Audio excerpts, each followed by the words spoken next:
Sir, open ಇದ್ದಂಥ ಜಲಸಂಧಿಯನ್ನ ಯುದ್ಧದ ಕಾರಣಕ್ಕಾಗಿ ಬಂದ್ ಮಾಡಿಸಿ ಈಗ ಯುದ್ಧ ವಿರಾಮ ಅಂತ ಹೇಳಿಕೊಂಡು ಅದನ್ನು ಓಪನ್ ಮಾಡಿಸಿದ್ರೆ ಅದರಿಂದ ಅಮೆರಿಕಕ್ಕೆ ಏನು ಸಿಕ್ತು ಅನ್ನೋದು ಪ್ರಶ್ನೆ. ಎರಡನೇದು, ಇರಾನ್ನ ಹಕ್ಕನ್ನ ಒಪ್ಪಿಕೊಂಡಂದಾಯ್ತು ಅಮೆರಿಕ. ಒಂದು ಇಂಟರ್ನ್ಯಾಷನಲ್ ಟ್ರೇಡ್ ರೂಟನ್ನು, ಅದು ಇಂಟರ್ನ್ಯಾಷನಲ್ ಟ್ರೇಡ್ ರೂಟು,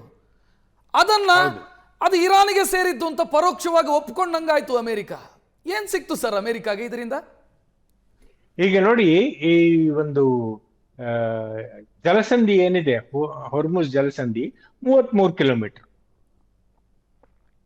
ಹೌದು ಅಲ್ವಾ? ಹೌದು. ಹಾ, ಉನ್ಕ್ಲೋಸ್ ಪ್ರಕಾರ, ಅಂದ್ರೆ United Nations convention of law of C ಅಂತ ಒಂದು ಕಾಯ್ದೆ ಹೊರಡಿಸಿದ್ರು ವಿಶ್ವಸಂಸ್ಥೆಯವರು.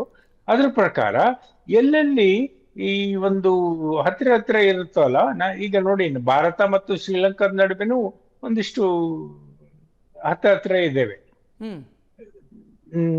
ಆ ಒಂದು ಉನ್ಕ್ಲೋಸ್ ಪ್ರಕಾರ ಏನು ಅಂದ್ರೆ, ಟೆರಿಟೋರಿಯಲ್ ವಾಟರ್ಸ್ ಅಂದ್ರೆ ಒಂದು 21-22 ಕಿಲೋಮೀಟರ್, ಅಂದ್ರೆ it's like A border. Bharat ಪಾಕಿಸ್ತಾನದ ನಡುವೆ LOC ಏನಿದೆ, ಭಾರತ ಚೀನಾದ ನಡುವೆ LAC ಏನಿದೆ, ಆ ತರ ಒಂದು ಬಾರ್ಡರ್, ಅಂದ್ರೆ ಟೆಂಪರಲಿ ಅಗ್ರೀಡ್ ಗಡಿ ಅಂತ ಹೇಳ್ಬಹುದು. ಬಟ್ ಸಮುದ್ರದಲ್ಲಿ ಆ ಗಡಿ ಎಳಿಯೋಕ್ಕಾಗಲ್ಲ. So it is a convention of understanding. ಈ ತರ ಒಂದು ನಾವು ನಮ್ಮ ಈ ಗಡಿ ಪ್ರದೇಶ, ಅಂದ್ರೆ ಈ ಟೆರಿಟೋರಿಯಲ್ ವಾಟರ್ ಏನಿದೆ, ಅದರಲ್ಲಿ ನಾವು ನಮ್ಮ ದೇಶದ ಒಂದು ಕಾನೂನು ಅನ್ವಯವಾಗುತ್ತೆ. ಅಂದ್ರೆ ಯಾರು ಇಲ್ಲಿಗೆ ವಿತೌಟ್ ಪರ್ಮಿಷನ್ ಒಳಗೆ ಬರೋಂಗಿಲ್ಲ ಅಂತ ಹೇಳಿ. ಆ ತರ ಇದ್ದಾಗ ಈ ಹೊರ್ಮುಸ್ ಜಲಸಂಧಿಯ ಇಬ್ಬರಿಗೆ ಸೇರಿದ್ದು. ಒಮಾನ್ಗೆ ಅರ್ಧ ಬೇಕು, ಮತ್ತೆ ಇರಾನ್ಗೆ ಅರ್ಧ ಬೇಕು. ಸೊ ಈ ತರ ಒಂದು ಒಪ್ಪಂದ ಮಾಡ್ಕೋಬೇಕಾಗಿತ್ತು.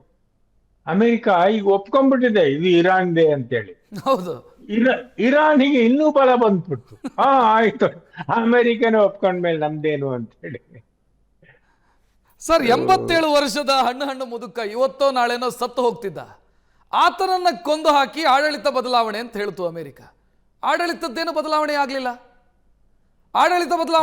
IRGC ಇನ್ನಷ್ಟು ಸ್ಟ್ರಾಂಗ್ ಆಯಿತು. ಇರಾನ್ನಲ್ಲಿ IRGC ಇನ್ನಷ್ಟು ಸ್ಟ್ರಾಂಗ್ ಆಗಿದೆ. ಮಾತುಕತೆ ನಡೆಸಿದ್ರು IRGC ಜೊತೆನೆ ಮಾತುಕತೆ ಮಾಡಬೇಕಾದಂಥ ಸ್ಥಿತಿ ಅಮೆರಿಕ ತಲುಪಿದೆ. ಎಂತ ಎಡವಟ್ಟು ಸರ್ ಇದು? ಈ ರೆಜಿಮ್ ಚೇಂಜ್ ಮತ್ತೆ ಈ ನ್ಯೂಕ್ಲಿಯರ್ ಎನ್ರಿಚ್ ಯುರೇನಿಯಂ ವಶಪಡಿಸ್ಕೊಳ್ತೀವಿ, ಇದೆಲ್ಲ ಕವರಪ್, ಇದೆಲ್ಲ ಟೋಟಲಿ ಕವರಪ್. ಅವರಿಗಿದ್ದ ಮೂಲ ಉದ್ದೇಶ ಏನು ಅಂದ್ರೆ, we have to take over the oil. ಯಾವಾಗ ವೆನಿಜುವೆಲಾದ ಮೇಲೆ ಈ ಒಂದು ರಾತ್ರೋರಾತ್ರಿ ಪಾಪ ಅವರ ಅಧ್ಯಕ್ಷ ಅವರ ಶ್ರೀಮತಿಯವ್ರನ್ನು ಕರ್ಕೊಂಡು ಬಂದು ಸೆರೆ ಹಿಡಿದ್ರಲ್ಲ, ಅವಾಗ ಈ ಟ್ರಂಪ್ ಅಂತ ಹುಚ್ಚನಿಗೆ ಒಂದು ಧೈರ್ಯ ಬಂದ್ಬಿಡ್ತು.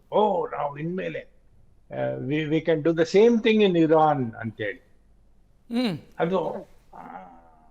ಅದು ಆಗ್ಲಿಲ್ಲ. ಯಾಕಂದ್ರೆ ಈಗ ನೋಡಿ, ಟ್ರಂಪ್ ಯಾವ ಜನರಲ್ ಮಾತು ಕೇಳಲ್ಲ, ಯಾರ ಒಂದು ಜಿಯೋಪೊಲಿಟಿಕ್ ಎಕ್ಸ್ಪರ್ಟ್ಸ್ ಇದಾರಲ್ಲ ಅವ್ರ ಮಾತು ಕೇಳಲ್ಲ. ಈ surrounded by people who help him to win election.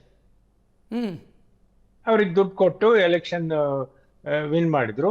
ಆಮೇಲೆ ಇನ್ನೊಬ್ಬ ಟ್ರಂಪ್ಗಿನ್ನ ಒಂದ್ ಸ್ವಲ್ಪ ಕಡಿಮೆ ಹುಚ್ಚ ಇದ್ದಾನೆ, ಅವನು ಪೀಟ್ ಹೆಗ್ಸ್ಬರ್ತ್ ಅಂತ ಹೇಳಿ. ಅವನು ರಕ್ಷಣಾ ಮಂತ್ರಿ ಅಂತೆ. ಅದು ಏನು ರಕ್ಷಣಾ ಮಂತ್ರಿನೋ ಅವನಿಗೇನೇನು ಗೊತ್ತಿಲ್ಲ.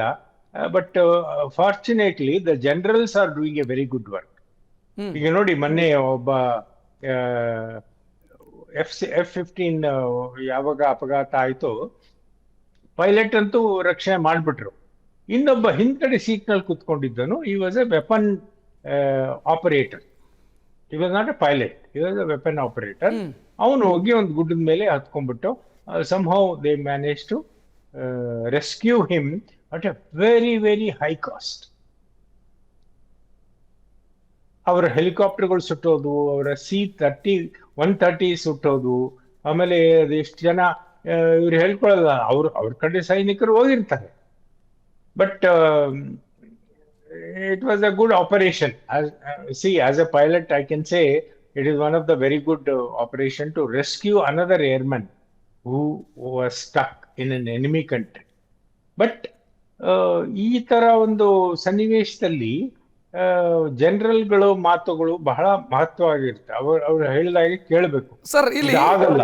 ಸರ್ ಒಂದು ನನಗೆ ಬಹಳ ಇಂಟ್ರೆಸ್ಟಿಂಗ್ ಅಂತ ಅನಿಸ್ತಾ ಇರೋದು, ಜಗತ್ತಿನ ಮುಂದೆ ಭಿಕ್ಷಾ ಪಾತ್ರೆ ಹಿಡಿದು ನಿಂತಿದ್ದಂಥ ದೇಶ ಅಮೆರಿಕದ ಯುದ್ಧವನ್ನು ನಿಲ್ಲಿಸುತ್ತೆ, ಅಮೆರಿಕದ ಜೊತೆಗೆ ಸಂಧಾನ ಮಾಡುತ್ತೆ. ಇದನ್ನು ಹೆಂಗ್ ನಾನು ಅರ್ಥ ಮಾಡ್ಕೊಳ್ಬೇಕು ಅಂತಾನೆ ಗೊತ್ತಾಗ್ತಿಲ್ಲ. ಅಮೆರಿಕ ಇಡೀ ಜಗತ್ತಿನ ಯುದ್ಧ ನಿಲ್ಲಿಸುತ್ತೆ, ಅಮೆರಿಕದ ಯುದ್ಧವನ್ನು ಪಾಕಿಸ್ತಾನ ನಿಲ್ಲಿಸುತ್ತೆ. ಪಾಕಿಸ್ತಾನದ ಪ್ರಧಾನಿ ಕಂಗ್ರಾಚುಲೇಟ್ ಮಾಡ್ತಾರೆ, ಪಾಕಿಸ್ತಾನದ ಪ್ರಧಾನಿ ಕ್ಲೈಮ್ ಮಾಡ್ತಾರೆ ನಾವೇ ನಿಲ್ಲಿಸಿದ್ವಿ ಯುದ್ಧ ಅಂತ.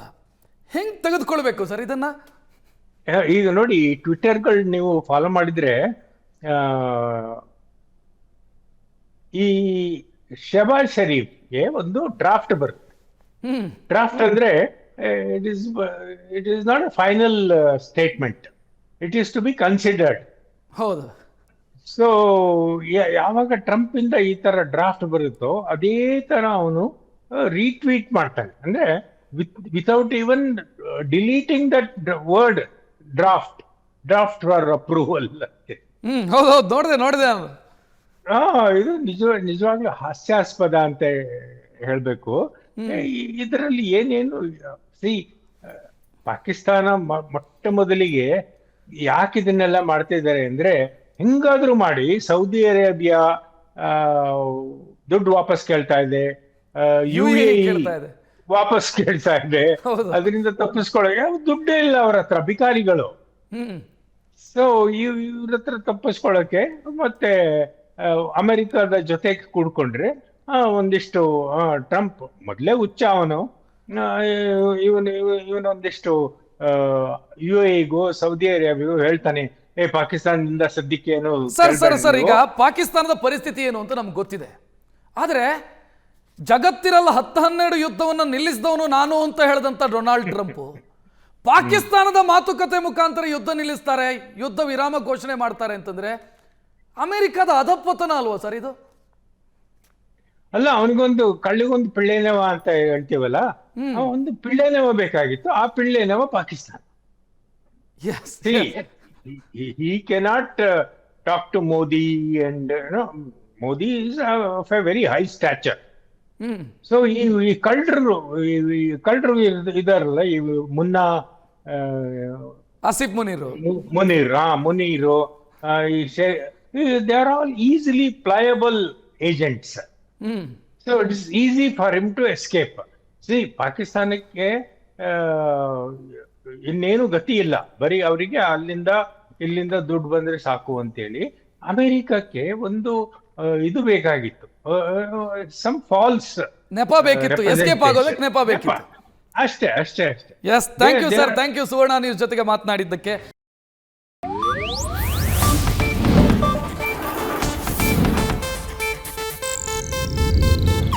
ಇದು ಏಷ್ಯಾನೆಟ್ ನ್ಯೂಸ್ ನೆಟ್ವರ್ಕ್ ಪ್ರಸ್ತುತಿ.